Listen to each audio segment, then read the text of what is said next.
Hello, welcome to episode 5 of You're Joking, Aren't Ya? It's Middlesbrough FC's official podcast with my mate David Wheater and myself, Craig Hignett. Delighted to say that this week we've got a really special one because we've gone staff this week. No players this week, Dave.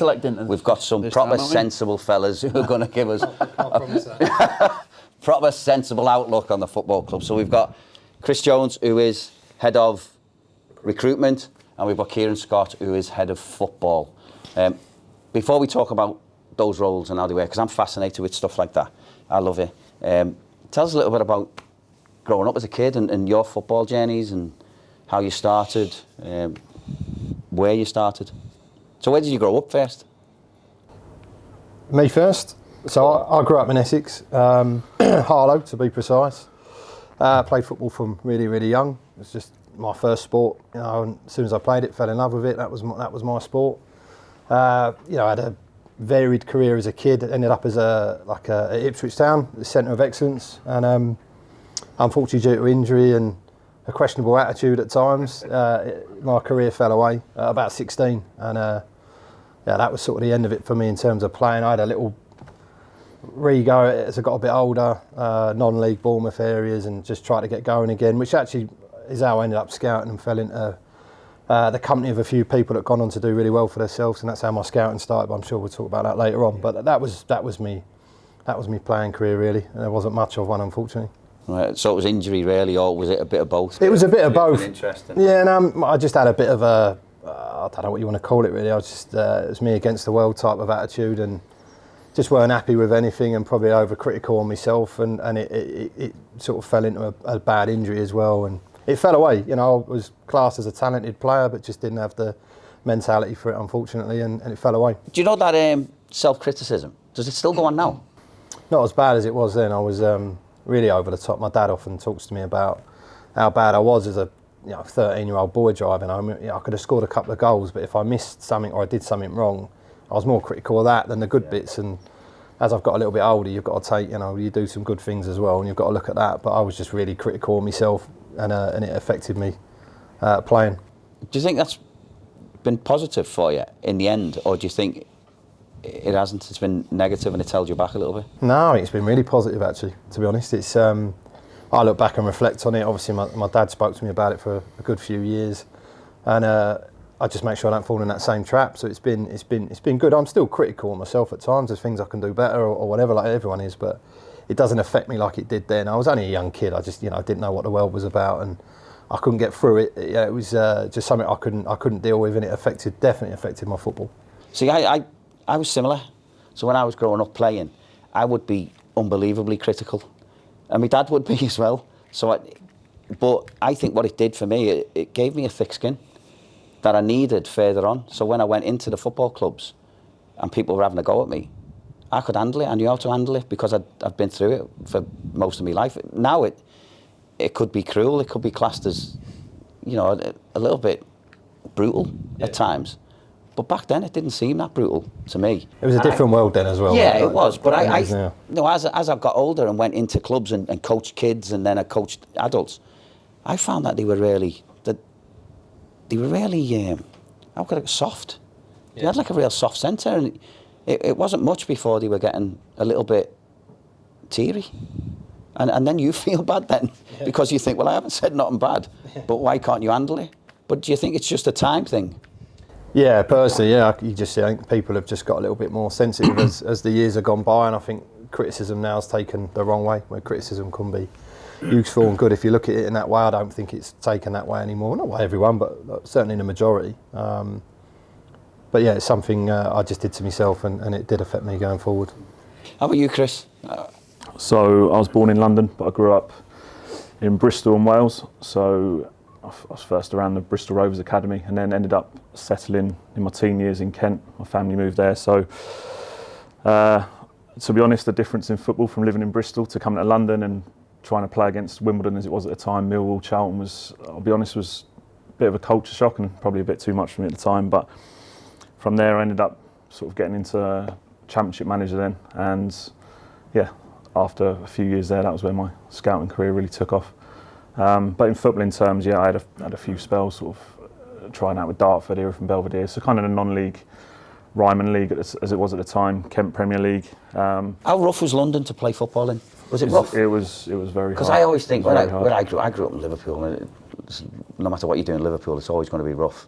But how rough was London? Yeah, it was.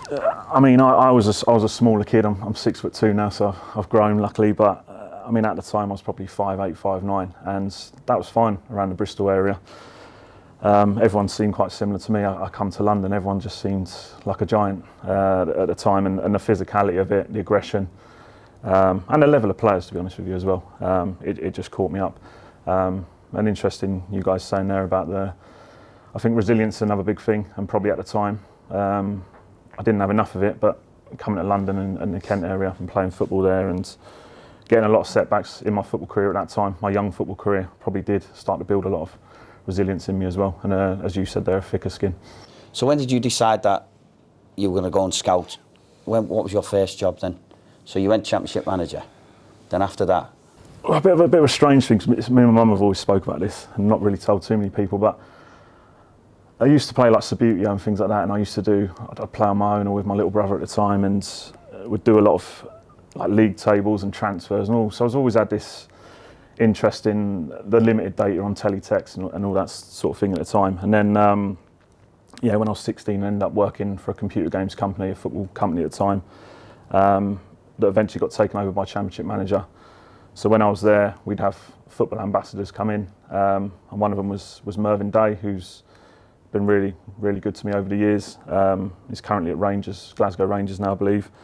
So I got to know him when he was Charlton and West Ham assistant manager. He went into Leeds as head of recruitment. So I just said to him, look, obviously I'm doing all this. So at Championship manager, I was doing a lot of the data on the team, so watching a lot of games, evaluating players, who's better, what league's better, all that sort of stuff. So yeah, I got the opportunity at Leeds then to kind of be a part-time scout. So Championship manager now, it's real life, isn't it? Yeah. You know, so everything that is on there, it's real life. So you're actually doing research about everything that's current. And I can't believe how current the young lads are who play the Championship manager and stuff. I mean, the rumour is Will still got the job after playing Championship manager, and I don't know how true that is or not. I don't know, but the young kids now, do your kids play Championship? No, he's just getting into FIFA though, but he started doing the manager mode on it. Has he? Yeah, so he loves So he'd rather manage than... I think so. Well, he wants to play, but he loves he loves doing the managing stuff. But yeah, I got in a champ manager when goodbye to Rebo West on the free. Can you remember that? 01, 02. How good was that? But what's more important now, if you sign a player, the attitude or obviously the talent? What does it have to be a good mix? You think? Obviously, the first thing you're watching when you're obviously we use Y Scout for our video and live scouting. So yeah, you're looking at the talent firstly, but then there's a lot goes in to the background of finding out the character of the players, trying to get character references from players who play with them, coaches that know them, and just making sure. Obviously, currently with Rob as the manager, that it fits in with what he wants in a person more than anything else. I mean, getting to know Rob, and he'll tell you this, he's all about the person first and then the player after. So that's a massive thing to him, is having players that fit into the culture. I played with Rob, I think once when I was on loan at Wolves when I was 17. I still remember how nice he was. He was just a lovely fella. When I heard he was coming here, I thought he'll be great. Yeah. Quality, just a nice fella, isn't he? Yeah, and I think what you see in the media is exactly what you get behind closed doors. He really does care about the players and the staff and making sure everything. You see when he's high-fiving the groundsman. The groundsman know where he's going to go now, so they all line up for his class. After the last game, the atmosphere just looked terrific, didn't it, after the last game? So yeah, he's been brilliant since he's come in. Talk to me a bit about the dynamics of you two, and because we'd spoke about this a little bit earlier about heads of football and heads of recruitment. It's the same job title at every football club, but the roles are so different with both of them. Yeah. So how does it work? How does it work here? In terms of my role, I think it just has a varied job title, but it is exactly the same role. I think most people I speak to that do similar jobs to me in the Championship, there might be the odd tweak that's a bit different, but predominantly it's down to recruitment, working with a manager, making sure that there's a pathway for academy players, dealing with loan players and making sure loan players are out and looked after, and there's a plan for them to come back, or if it's to loan a player out to sell, whatever it is. that's predominantly what my role is. And then where me and Chris sort of entwine is, Chris runs the recruitment department. I stay out of that really. The only time I come into it is if he needs a bit of help with scouting or recruitment. We've not got a massive department I've spoken about. So I try and get in and help as much as possible. I haven't always seen huge value in going to every single one of our games, because we watch it, or I certainly watch it like you would watch it, from an emotional standpoint. You know, the result at the time isn't there, so you're ingrained in it. You're not really watching it. You're more of a fan because you're supporting. You obviously want to win. I found it more. It's better for me to go help Chris, go and scout, go to games, and then watch the game back afterwards when I know the result, I know where we're at, and then I can take more from that than being at every game. So that is probably the part in my role. A lot of people who do my job do tend to go to every game, home and away. I don't do that. I try and mix it up, do blocks of 4 or 5, and then I'll go away for 4 or 5. Watch every game back, obviously, when I get in. But I found that's more value in assessing our players and seeing where we're at, as opposed to just watching it emotionally live on the day. A lot of people will just want to talk to you about recruitment. They'll think that that's 99% of your job, won't need recruitment, which it isn't. There's a lot more that goes into it, like you've just said. How important is it to see people in real life? So do you use data at all for any of it? Yeah, so I wouldn't say we're data driven, but certainly data is a big part of what we do, and particularly now the physical data with the Championship along with the Premier League are probably the most two intense leagues in the world, and particularly the running stats in the Championship and being able to get up and down the pitch, and then the durability, reliability, and being able to be there for 40 to 46 games as well is important to us. So certainly that side of it is a big thing for us. It helps us a lot with ruling players out, but generally, so we've decided, me and Kieran, to do things a little bit differently, and we do rely on our eyes a lot as well. So we'll watch a lot of games. Ian Brecken, the chief scout, included in that as well. I don't know how many games I watch a week, maybe 15 to 20 games a week sometimes. Where do you find the time? Well, ultimately, that's my job, isn't it, to watch as many games. It's not. You've got to go there to the games, or do you watch them on video? To be clear, yeah, on video as well, on My Scout. Yeah. Obviously, Sky is very good with a lot of the Football League games at the moment as well. And then my job's kind of evolved over the 3 years I've been here, so I was travelling a lot more, probably travelling a little bit less now, but then it'll be more targeted. So if I do need to go to America, to Charlotte to watch Adelson Milan, as I did earlier in the year, or Slovakia or whatever, then we'll do that. And then we've got Ian Brecken just underneath me, that he will go more to, there might be 4 or 5 games in Portugal or Holland, and he'll go there to get a widespread and watch as many players and games as possible. Is most of your targeting UK based, or is it not now? Has that changed as your role has evolved? Sorry. No, you're right. I think that's changed over time as well. It depends window to window. I think, as Kieran touched on in another interview, we did feel with some of the players that were leaving this summer, like Tommy Smith, Johnny Howson, Anthony Dyke-Steele, that we couldn't just sign all foreign players. There needed to be a good mix of Championship experience as well and domestic experience. Hence, Kieran pushed very hard for Alan Brown, and we've done lots of work on Alfie Jones and Callum Britton as well. So, yeah, that's dependent window upon window, really. But we have found over the years, and even at times at other clubs, there's a lot of value. There seems to be a lot of value for money in the foreign market as well, compared to domestic. Even when you see the transfer fees at League One as well. So is that the big thing? So, like, I know he's coming this week, but someone like Stell, who's come in, he wasn't cheap. Let's be fair. And I think he's someone who you've looked at for a long time and tried to get previously, but couldn't for one reason or another. So how does that go if you've tried to get someone, hasn't worked out? You still keep tabs until that gets resolved, or they go somewhere else? Yeah, I mean, ultimately, if they go somewhere else, they go somewhere else. If they don't, we continue to. We like the player then, we like the player into the future, and certainly David, as he's been brought up, he was one that we failed to get in the January window. We just kept working with him, kept speaking to him, kept speaking to the club, and we managed to work an angle to make it work this summer. But even then, it still took August 28th. Sometimes when you get, because it happened, like you said, you tried to get him in January. Obviously, Latty Lath went in January. Yeah. Sometimes you get an offer that you just can't refuse. And you think, well, but we've still got X, Y, and Z in the background that we can go to if this is going to happen. Because I'd imagine that would take so much planning, and you're not in control of it. to an extent, are you? If someone goes last day of the window, that leaves you knackered no matter how much work you've done previous to that. We've had that on a few occasions with Emmanuel being the example. We had it with Ipswich in the summer window. They approached on the last day of the window or the day before. There was nothing we could do there, and then obviously Emmanuel got some interest in January, but January is just such a volatile market in terms of trying to go and buy players. When you're losing someone like Emmanuel, you want someone then to come in and fill that void. 9 times out of 10 he's playing for the team he's at, he's doing really well, or you wouldn't be interested in him. The chances of that club selling you the player is slim, and then you've then got to blow them out the water to sign them. So then which in fairness was where we're at with David. You know, they were currently going in the Champions League still at that time, I believe. They wanted to win their league. They wanted to make sure they qualified for the Champions League. Trying to take David at that point, I actually understood, you know, Slovan Bratislava's stance that, you know, whatever you give us isn't going to qualify us for the Champions League. If we lose him, he's a massive part of it, and we make more money by him staying. So, with all the planning in the world, we can't legislate for stuff like that. So that makes it really, really tough when it gets like that. And when you do get an offer that's too good to turn down, who has the final say? Is it the manager? Is it you? Is it Steve? Is it Neil? Because obviously, I always think, the way I was with Latty Lath, no one's ever going to pay that sort of money for him ever again. Yeah. And that was the time to cash in for me. So I thought the club were right in getting rid for the money they did.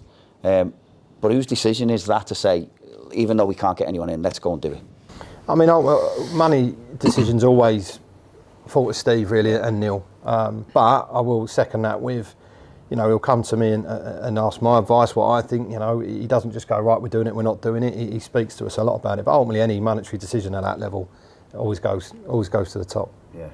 I'm actually going to Charlotte this weekend, playing Miami, aren't I? If you want me to take the scout book. Is that right? Yeah, I'm going, yeah. You going? I'm going. Messi. Why are you going? I need to see Messi. I mean, mate Tim Reen plays for Fulham, used to play for Fulham. He's there. Has he paid for you to go? Yeah, he sold me some tickets. But Suarez is banned, isn't he? Is he? Busquets punched someone, so he might get banned. Yeah, I've seen him punch someone. Messi gets rested. Disaster. That'll he will, be it, won't won't he? He will. Messi rested, Suarez not playing, Busquets go see suspended. Jordi Alba. But yeah. But Milan against Messi then. I know, yeah. Even That's now, one- Messi's still unbelievable. That's isn't he? classy. That's one of my Dave's dilemmas for him. Is it? Yeah. Don't tell him. I won't. Yeah, don't tell him. So is there... I wanted to talk about Morgan Rogers because he's someone who's gone from playing in the Championship and within the space of us signing him for peanuts, really. I mean, I don't know how you spotted him at first, or is he one of them who everyone knows about playing in the 18s? And because there's a load at Liverpool like that, who are not Trey Iones and Engamoas and people like that, who everyone knows about when they're kids, but are sort of waiting until they break in to see how they can handle stuff. Yeah. Where was it with Morgan Rogers, and did you see him going on to doing what he's done? Yeah, I did. My journey with him started when I was at Norwich doing Chris's job. I was watching a lot of Lincoln in that period, and Lincoln had Brennan Johnson playing there, and Morgan joined them in the January. There was another player that was escaped me as well, was doing well. It might be the boy who went to Hearts, George Grant. So everyone was there watching, and Morgan joined in the January, and I was there for Brennan, and Morgan for me took the eye more. Better for you, I'm not saying by the way, Brennan Johnson's a fantastic player as well, but Morgan took me eye. He was bigger, he was a bit quicker, he was obviously a little bit younger, and he was just a player that just stuck out to me straight away. So from that moment, I just kept following him. He went back to City and they loaned him to Bournemouth, and he didn't play at all. So I think people started sleeping on it a little bit, thinking, you know what, maybe he's not that good, but I can't forget what I saw, if that makes sense. He did things there. Admittedly, it was in League One, but he still did things that I hadn't seen anyone in League One really do. And to be fair, Brennan Johnson the same. So he just kept tracking him and training. He then goes to Blackpool, don't play there either. And I said to Neil, and I'm always on record saying it, Neil's got a really good relationship in there with Brian Marwood. And I just said, you know what, the boy Morgan, I just think that's one now where we might actually be able to buy him. It's not a loan, he's only got a year left. I mean, everyone's sleeping on him. I think he's a good player, and to be honest, we just sort of developed from there. And there was an open door from Man City, so we walked through it, and he joined. And to be fair, when he come, we didn't really play him in a position I thought he was best at. We kept playing him anywhere other than on the left-hand side, which is where I thought he would play, which is where I'd seen him playing for Lincoln. And then when he did get his opportunities, and then we spoke off air about the Chelsea game, I totally agree. He looked like one of the only players who could handle that level, and he scored a good goal. And I think he got an header ruled offside, which I think was onside as well. I think from that moment you could see he could play in the Premier League, and obviously Aston Villa done a lot of work. Was we were playing them in the FA Cup. They watched these games back, and obviously they felt the same. And I mean, he hit the ground running, didn't he? What's he worth now? I don't want to put a number on it, to be honest with you. It's a lot. Like England, don't you? I said to you before, didn't I? Do you feel a bit? I don't know. Miffed isn't the right word. That he's going to go for all kinds of money now, and you think, well, you got a fortune for him. I mean, was it 15 million quid or something like that after spending 1.5 on him? Yeah. Do you feel like you missed out on a bit, or do you think he couldn't have hit that here because it's a Championship club and you know he's done it at Villa in the Premier League. Now he's gone to play for England. That's where the ceiling opens up. We've spoken about this before, and I think it's easy now in hindsight to see what he's doing for England and obviously for Aston Villa. But at the time, it was a risk. You know, everyone.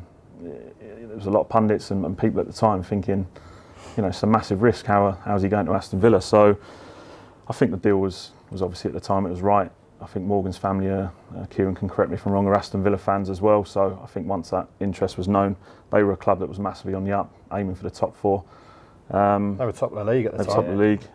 So it became a good deal. And, you know, if we look back, Morgan was in and out of the team at the time as well. So, yeah, it was a very good deal at the time. The one thing that protects us in those situations is a sell-on. I won't obviously say what amount because that's private, but there's a good sell-on for the club in that.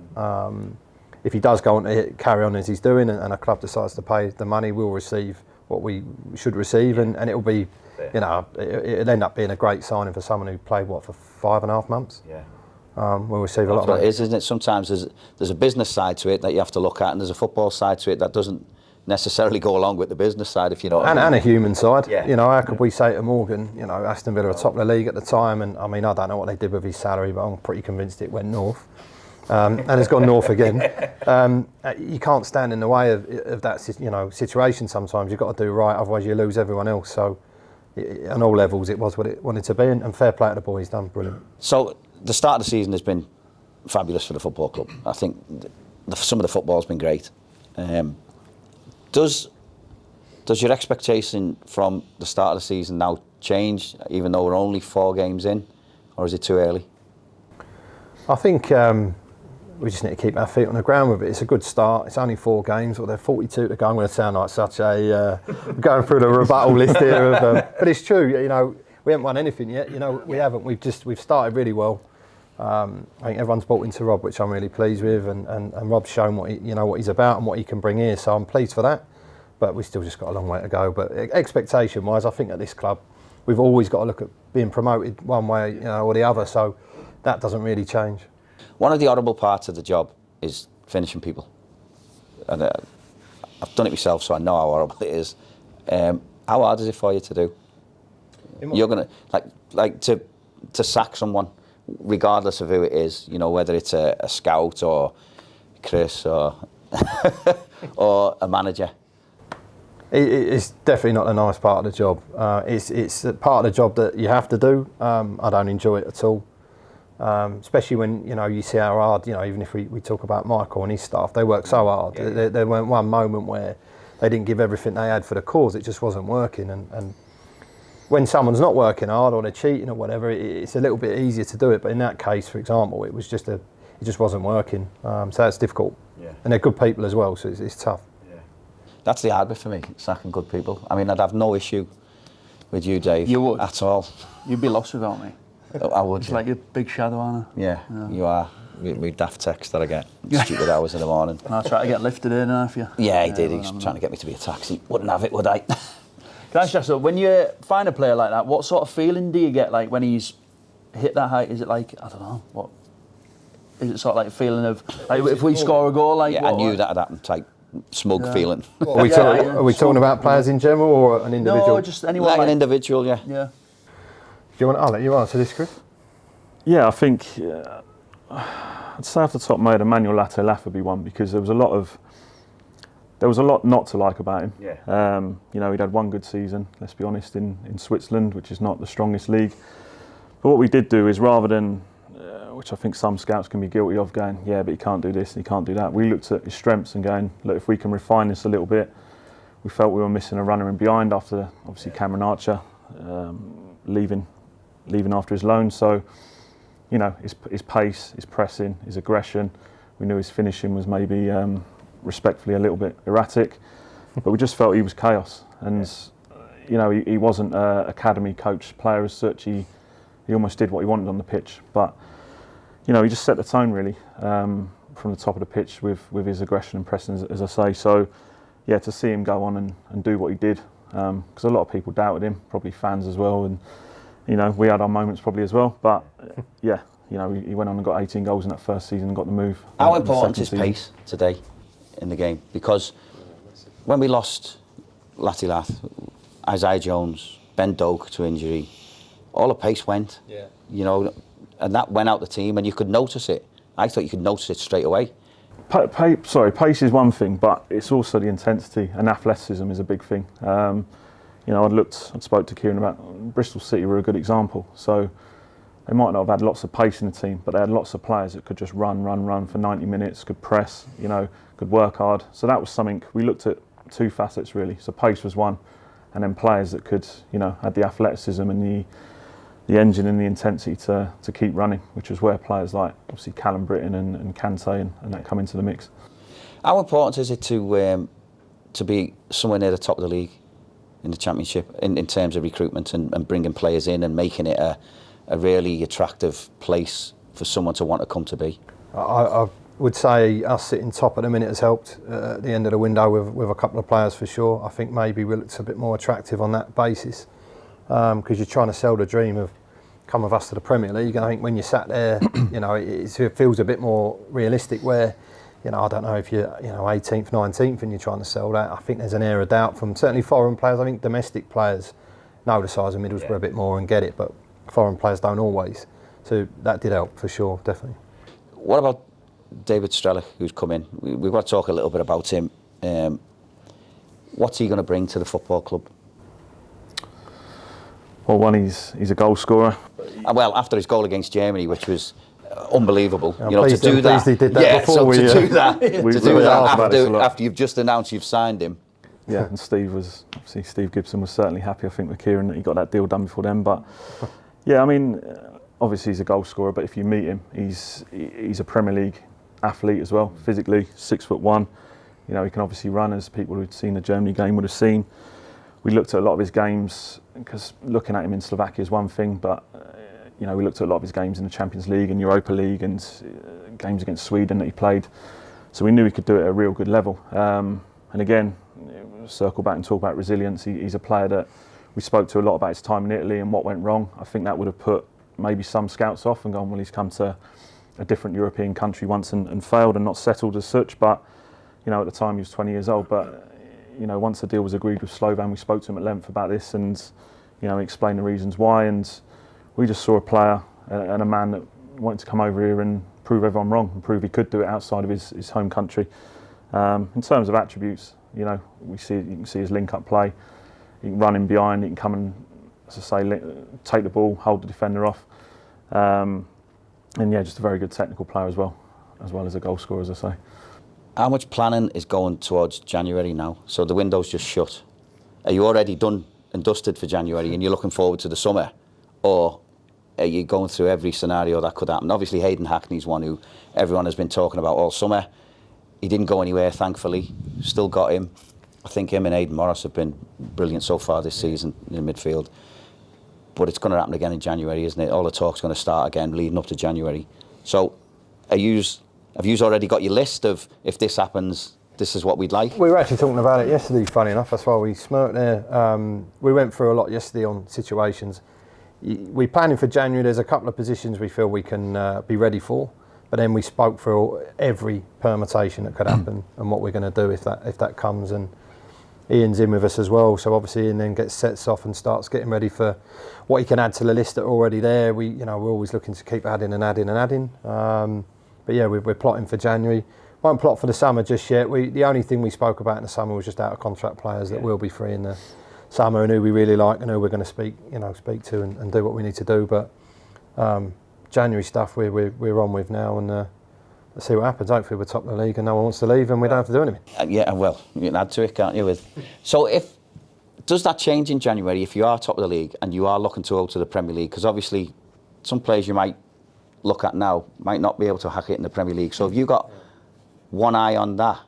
Because that's a different market again, isn't it, to the one that you're probably in now, where you're looking at Championship players, where there's another market for Championship/Premier League players. That was something, again, we spoke about yesterday. So, we're keeping our feet on the ground. We're in the Championship, so you're looking in January at players that can play at the top of the Championship and hopefully maybe at the bottom of the Premier League. But, if we are top of the league or second or in a real good position, we have spoken about there are players here that, we can look with a view to bringing in for the Premier League. So you're almost, we do have a Championship list and a Premier League list anyway. So, yeah, you work into all eventualities. One of the other things, a couple of years back, I know the club changed its way of doing things, where we had a load of loan players when Archer and Ramsey were here, and we had a really good season that season. And then at the end, did the club come out and say we weren't going to loan players, we wanted players our own because we lost a full squad and we had to start rebuilding again, which wasn't ideal. I always think you need the Ben Dokes to try and bridge some of the quality gap sometimes. Yeah. And it's a bit of a gamble with some of the young lads. But is there still room for those type of loans? For sure. I mean, it was me who said it, because it was me that had to go through that period when we lost. Yeah. We had 6 loans that year, because Muniz was part of it as well, and he went back. But we also lost Chuba Akpom, and we had a couple of players out of contract, so we basically waved off. Well, Giles went as well, didn't he? When Giles was... Yeah, Stefan, Giles, Archer, Ramsey, Muniz, Mowat, and then Chuba went. There was a couple of, I think, free transfers or lads that were out of contract that moved on, and it was like, I watched 7 or 8 of the starters in that team walk down there and not walk back through the door, and rebuilding that was tough, especially the quality that we lost.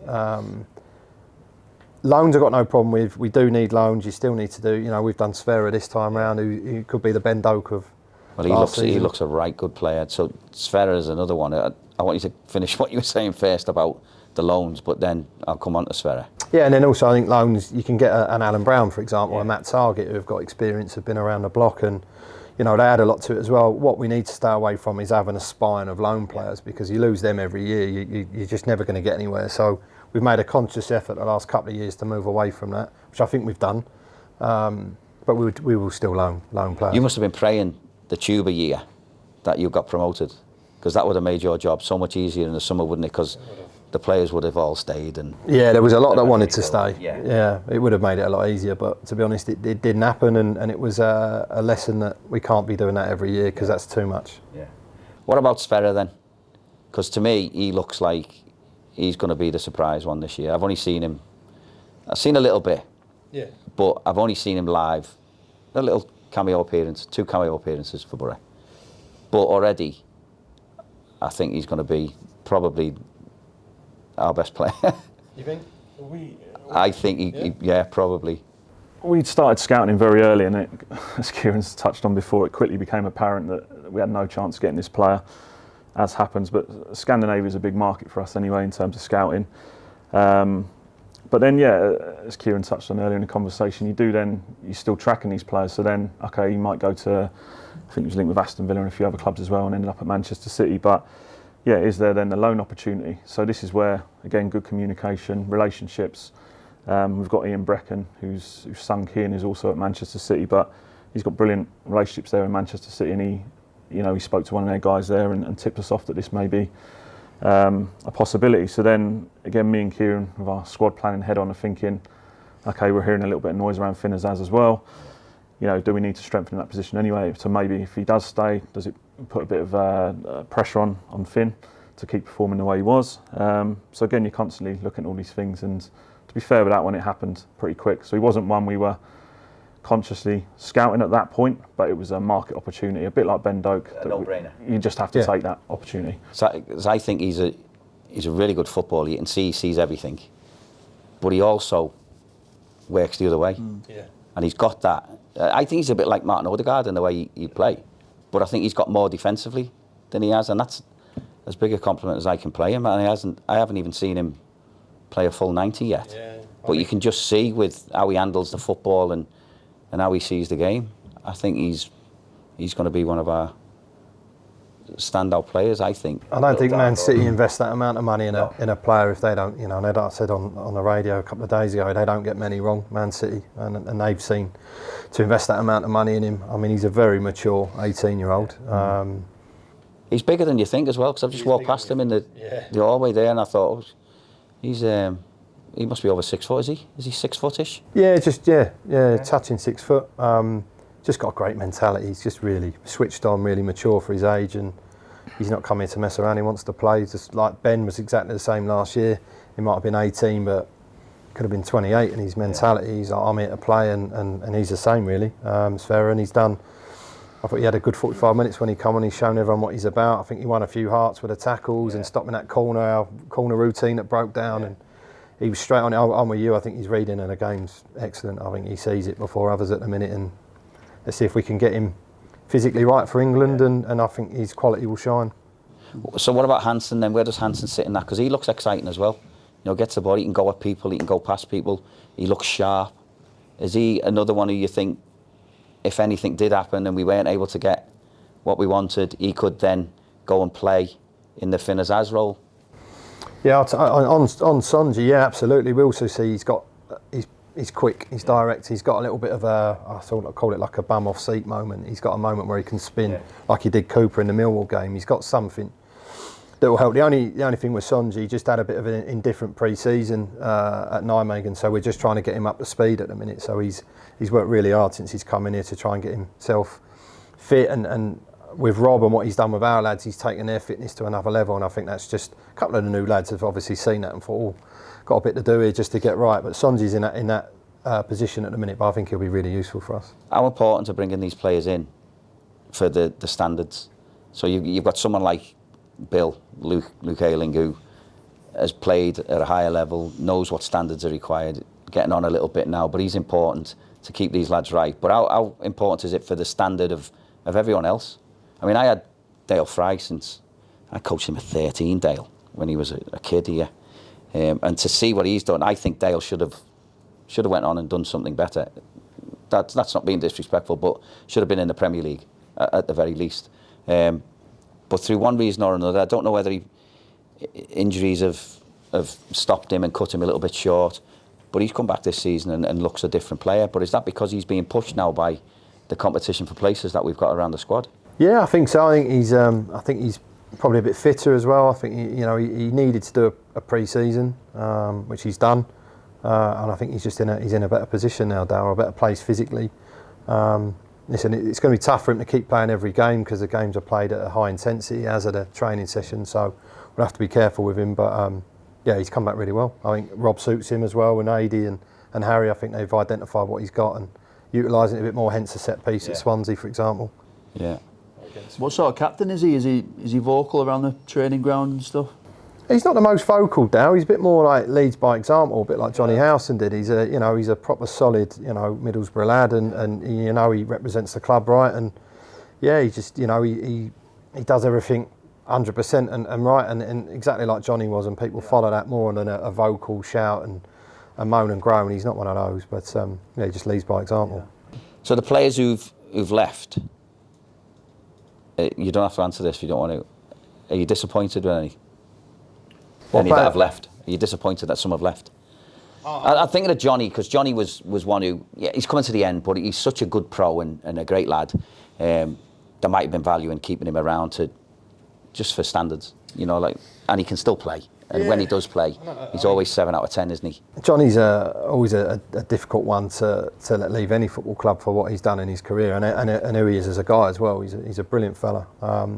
We just felt the time was right for him, as much us really, that it was time maybe to just break that shackle, and we needed to progress and get more new younger blood in. Otherwise we were just going to keep going over the same issues. And I think Johnny had an eye on what was next for him as well. Hence, he's popped up at Leeds as a coach, which is what he wants to do next with his career. So I think it was just a mutual time, really. And I think we both parties accepted it. And obviously, we wish him all the best. I'm sure he'll do great at coaching as well.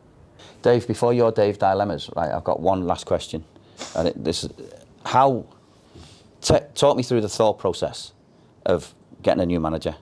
So getting Rob from, obviously, Michael, what was the thought process to go through that?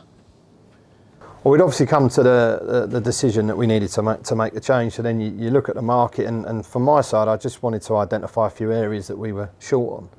I thought we lacked a bit of energy around the building. I think that sort of fell into the players. And we just needed a new voice, and we needed someone that was going to carry a bit of passion and lift the place a little bit, really. So that was one of my key parts that I looked at in a manager. And obviously we met more than just Rob. You know, Rob's aware of that. But Rob does carry himself in that way, as you've seen since he's come in. And obviously away from that, from a footballing sense, I've known of him for a few years. I worked with him at Wolves a long time ago, followed his career. And I thought his style and what he wants to do and how he is, I thought it was a good fit for Middlesbrough. And as I said on the radio on Tuesday night, also as well, I made sure Neil and Steve were happy. It was, it can't just be me. Everyone's got to be happy with this decision. I left them with Rob on a few occasions just to talk to him, and everyone was unanimous that he was the right man. How important is the style of play? Not so much the formation, but the style of play, because you can play the same style in any formation, but how important is the style of play? Not as important as winning. And I think we'd lost that a little bit. I'm not going to hold back on that. That was said. That being said, I also don't want to just see us get the ball and punt it forward. There's still got to be some football to it. But I think there's a bit of a generation of coaches that style's more important than winning at times. And at the end of the day, we're all paid to win. Not the academy, where the academy get that grace of producing players and allowing them to be what they want to be. We're here to win games, and for me, that's more important. See, I think we've got a lot of coaches now who are stubborn, who don't change things in game because that's not their philosophy and that's not their style. And some of that comes from some of the coaching stuff that you go on. They tell you, who are you, what's your philosophy, style of play and all that, so that if someone sees a Dave Wheater team, they know it's a Dave Wheater team. And I think... What's one of them? Well, you just get to beat every week. So they play... And I thought Vincent Kompany was an example. So at Burnley, they were getting beat every week in the Premier League, which is a tough league when you come up. It's a tough job and it's hard, but it didn't change his style of play. Stuck to, this is how I play and this is my philosophy. Ended up getting the Bayern Munich job in the end of it. So there's some of these coaches think my style is more important than the results I'm getting, because you don't see. Yeah. That probably fueled a bit of that stubbornness. I think people forget with Vincent Kompany, he was one of the best defenders ever seen, and won everything. And his mentality, you can see it if you've ever watched the Amazon Prime stuff that they did or whatever it was. His mentality's at the highest level. But did his record deserve the Bayern Munich job? That's. Well, listen, it was a questionable one, but he's gone over there. Unless I'm wrong, he's won the Bundesliga straight away. He's obviously then got to get further in Europe. You'll text about that laughter. You'll say anyone to win the Bundesliga if they manage Bayern Munich. That's what he'll say. You'll get a tweet. Well, that's what I think about Pep. Is obviously Pep's a top manager, but could he do it somewhere else? I mean, do you think Pep's time is coming to an end?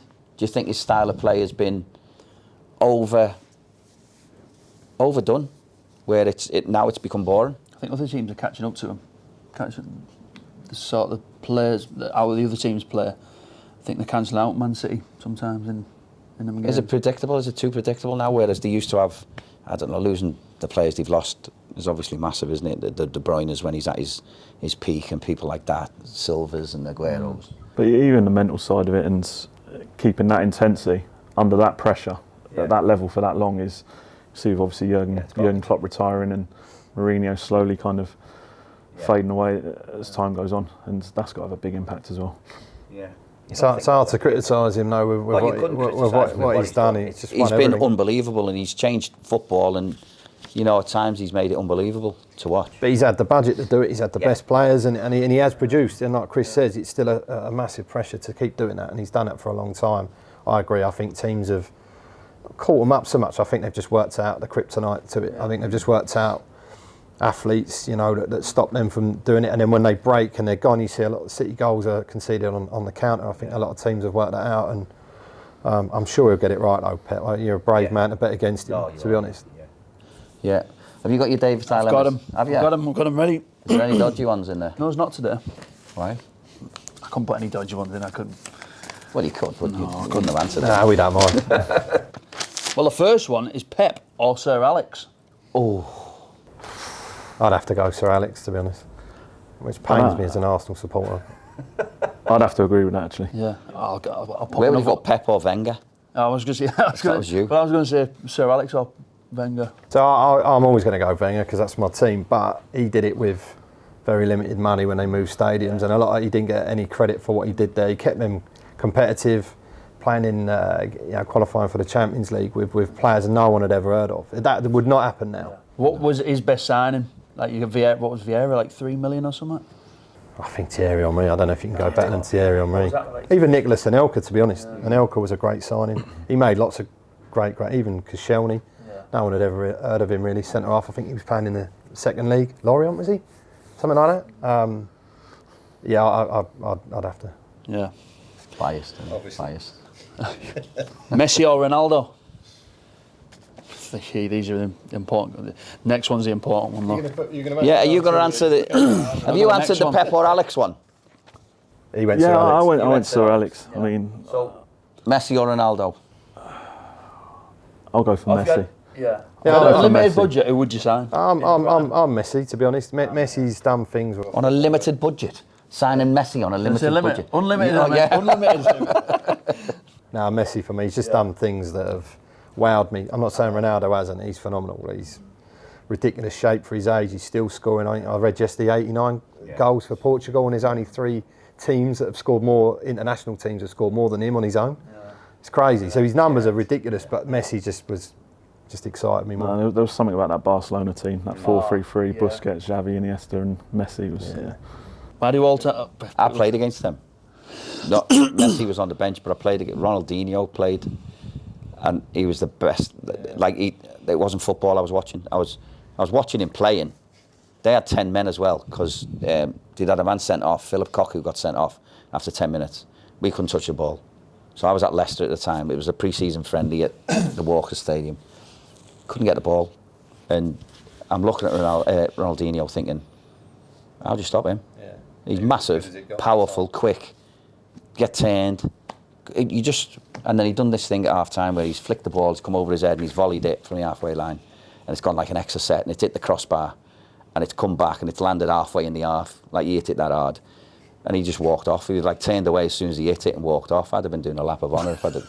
He was unbelievable. Well, this is a different game. This is the important one now. Stone Cold Steve Austin or The Rock? I ain't a wrestling fan at all, to be honest. Dave. Disaster. I'll go Steve Cold.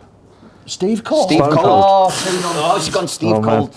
I've messed that one up. Do you know what? I liked it as a kid. Bret the Hitman Hart was the go-to. Yeah, at the he was the time. man. He's got them all. Oh, I've got all the figures, yeah. And everything. British Bulldog. Yeah, not bad. Sorry, mate. Not for me, the wrestling. Is it not? Never been into it? Not me either. A Parmo or fish and chips? Parmo, without a doubt. I love a Parmo. Where have you got them from? The Ship, I live near. The Ship in Red Marshall Oh, yeah. does a good one in there. I've had loads of places, but that's a good one. Was that the first time you had a Parmo when you come up here? Yeah. What did you think? Loved it. What do you think when you looked at it, though? Heart attack. Yeah.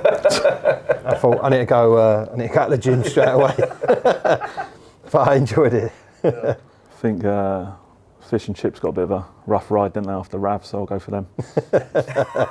Need to come red calf some fish and chips. Automatic going up or playoff final? But you're guaranteed to go up in the playoff final. That's a dilemma. It is a good Do you know Dave's what? dilemmas. I've done the playoffs with Huddersfield, and obviously people might know I'm a Crystal Palace fan, so they've done it a couple of times, and there's nothing like it. So I'll stick my neck out and say I'll be happy with champions. I'm going automatics because it helps my job massively. I've got an extra month to plan and prep. Exactly. A fry up or a Sunday dinner? Fry up without a doubt. I'm not a Sunday dinner fan. We have too many. Are you a mushroom fan? Yeah, can eat a mushroom. Yeah, tomatoes? Nah. No, they're off. no place on the brekkie them. Here's one for you. Granddad or Uncle Albert? That's a tough one, isn't I'm it? a massive Only Fools fan as well, so that is tough. Uncle Albert. I'm Uncle Albert, yeah. I don't know, Grandad's had some of the best one-liners you've ever heard, though. I'm going to go Grandad. Granddad, yeah. Champions League, or obviously Champions League with your team or World Cup with the country? Champions League, not an international Champions fan. League. Yeah. Haaland or Mbappe? for Middlesbrough right now this seaon? Mbappe. Yeah. Now I'll go Ireland. Yeah. The last one, will England win the World Cup? No. No. Which pains me to say. In the last, in the next In what? this one, yeah. This next World Yeah, Cup? next one. Nah, not for me. Why? I just don't. I get a good feel for it. The vibe's not coming out right from, and that's not in any way knowing anything. I don't mean it like that. Just Are you having Bellingham? what I see. I'm not, not. Are you Obviously, he's brilliant, isn't he? But Yeah. I won't put him in the starting lineup. I think he slows it down a bit. Well, honestly, He looks busy. Looks like he's being busy. controversial, Dave. Huh? Very controversial. Well, they're all just very good players. At the minute, I think he's just hit a bit of a dip, Jude. But I think he'll come back again. I think his mentality is another one that's top. I think he'll come very good again. Is Harry Kane going to be the same Harry Kane at this World Cup? Because he must be feeling. God, he's a lot of difficult questions, isn't he? he plays a lot as well, doesn't he? Like all the time. He does. I just don't think he's another one. I just don't think you can write the fella off. He's just a. But if he proper doesn't play, pro who and- plays? Yeah, that's Who's the next centre forward that we've got? Or you think? I think we missed the boat with Southgate in terms of winning something. I think that was the best opportunity. It feels like we're on a slow decline. Just doesn't have the same feel, does it? No, it Doesn't doesn't. have and the players are there. I think there's a lot of really good players. I'm just not getting the. Not Doesn't getting feel the like feel. he's found his best team yet. And Have you take it seen the forward. standard in young players get better and better over recent years? I'm talking about maybe the last 10 years or so. It's a good question. I think they're becoming very similar. I don't know if we've got a wide range of variety in players that are coming through. I see a lot of lads that are quick, direct dribblers. Don't see any, not any, that's a bit harsh, but don't see so many natural finishers. I don't see many players that unlock doors anymore. Everyone goes mad for Foden and Cole Palmer because they can do that. But we used to have stacks of players like that could unlock a door and just had that ability to thread a pass. It's all about runners for me now and quick lads that can take players on, which is exciting. Has it gone more? We've got a lot of good ones. Yeah. Then. So has it gone more athletic based first, and then And let's see how you more handle football overcoached. second? There's not as many. Because there's no Gazas. Where's the Gazas? Yeah, Where's all these? There's no individuals. This is, No. as we said earlier about Right, Latte Laff, that was where we looked at him as a little bit different. Are we to blame for that as coaches? For maybe It's not the coaches; it's the Coaching people out of them. coaching the coaches. It's the people who run the show who are teaching people to do that. You're only doing what you're taught. But I do think Chris just used the word overcoached. I think there's an element of that. Is that Pep? God, he's getting a hard ride on this, Pep. I hope he ain't watching this. Right? We're controversial, aren't we? you are. Don't put me in that. Jack Grealish is a good example. You see him at Everton, the shackles off a little bit, and he's been allowed to express himself, and you can see, obviously, his quality's coming through again. Yeah, a lot of success has come from Pep and what he's done in his style. I think you either suit it or you don't. Yeah. But then you've got like Jurgen Klopp was a style as well. If you couldn't run at a high intensity for a long period, you'd struggle there. Both aren't really, I don't know, they're both very, very successful, but they're very different. So I think if you recruit wrong in that, I think like a Jack Grealish, a top player, he's shown that. He's got 4 assists, I think, in 3 games straight away. But that just didn't work. Wrong system for him, wasn't it? Last question before we wrap up, and it might be a nightmare for you. We're only we're only 4 games, aren't we? We're only 4 games into the season. What's your gut telling you?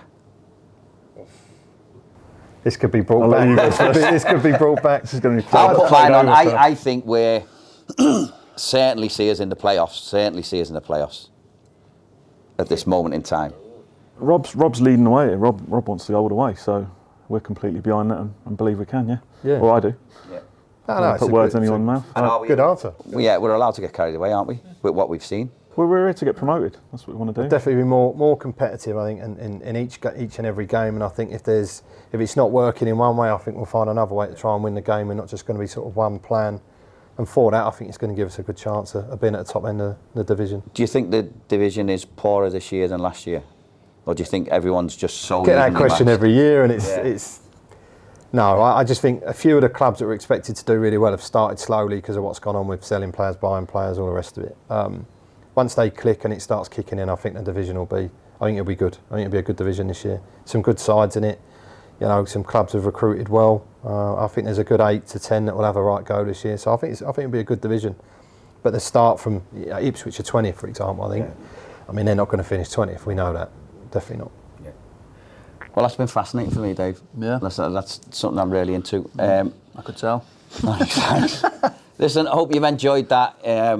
Thanks to Kieran, thanks to Chris, who've been really open and honest in everything that they've said. It's been fascinating for me. And it's Same, yeah. Yeah, it's good to listen to. I said some clever people later. You realise you got that wrong there. Yeah, now you know. No, you're right. No, it's good to listen like the... Now you know there is brains at the football club. So exactly, yeah. No, we've all heard it here first. It's promotion as well, because we've heard it from the horse's mouth. So and he got himself back with the Only Fools and Horses fan, for not being a wrestling fan. So Can I put a disclaimer in as well? Apologies, Pep, if you've seen this. It wasn't us. And yeah, Stone it was Cold Dave. and Steve It was Cole. Dave. It was Dave. Wasn't us. Thanks very much, and we'll see you on the next one. Up the Borough.